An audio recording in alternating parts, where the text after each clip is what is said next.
You know how many patients you're seeing from each insurance company. And if you have a lot from one, I mean, that to me, that's the company you go to and say, hey, 75% of my practice is your patients.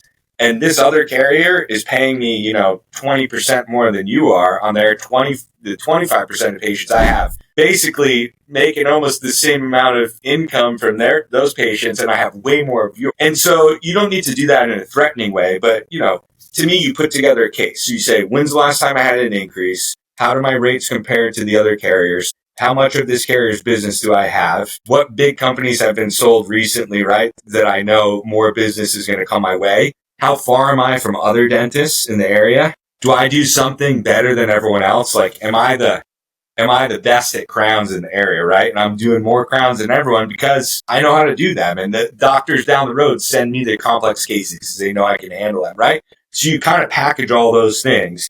And then you need to find the right people to approach at the insurance company to plead that case. If you, in a lot of cases, no offense to any of the provider network reps out here, but if you go to your provider network rep, they're told to basically say, well, you had an increase a year ago. We don't evaluate increases for every, except for every 24 months or more.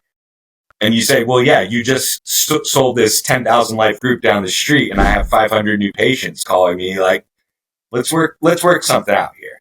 So, but the network stuff gets complex too. So I don't know how deep you want to go there, but man, it's crazy when you think about dentistry and how complex this insurance stuff makes it.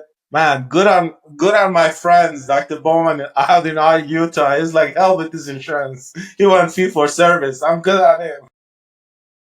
There's a lot of that. I will say too, like if you're a specialist, you typically have a bit more negotiating power because there are just not as many specialists. Or if you're in a more rural type area, you can sometimes negotiate more. What you're going to hear from a lot of the insurance companies is these are our rates for this zip code, right? Or this service area, and every dentist here gets these rates. Well, sometimes that's true, sometimes that's not true. And so you put together a good case, you work with someone that can help you get in there and do that. And there are ways to fairly, appropriately negotiate better fees for yourself, which you probably deserve because a lot of these companies probably have not given you an increase for several years.